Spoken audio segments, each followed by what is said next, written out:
sehubungan dengan insiden yang tidak menyenangkan yang dialami anggota Pansus DPRK Aceh Daya di rumah sakit bukan beberapa bulan ini. Jadi terkesan ada oknum pejabat yang seakan-akan seolah menghalangi atau risih dengan kehadiran tim Pansus DPRK Aceh Daya. Ya, perlu dipahami, Pansus ini adalah pelaksanaan tugas pokok fungsi DPRD yang dijamin oleh undang-undang. Harusnya semua struktur pemerintahan itu bisa bekerja sama dengan baik, ya, bisa sampai tanpa perlu risih, tanpa perlu menghalangi.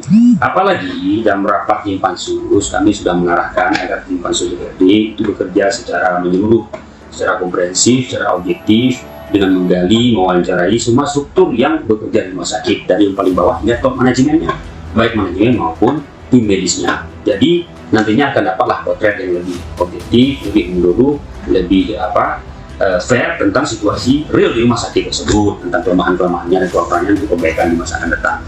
Jadi atas peristiwa tersebut kami minta kepada Bupati Aceh Daya dan Direktur untuk mengevaluasi serius nih oknum-oknum yang bertindak tidak benar ini.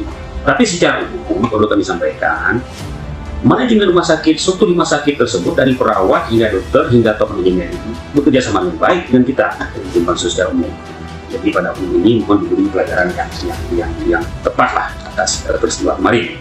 Dan terakhir, sehubungan dengan masukan teman-teman dari tim Pansus, kemungkinan besar Pansus DPRK Aceh Daya terkait dengan rumah sakit Teguh Pekan dan kesehatan ini akan kita perpanjang waktunya hingga pertengahan Januari. Mengingat ada banyak hal yang perlu kita dalami, yang perlu kita rampungkan dalam kerja Pansus ini. Terima kasih. Assalamualaikum warahmatullahi wabarakatuh.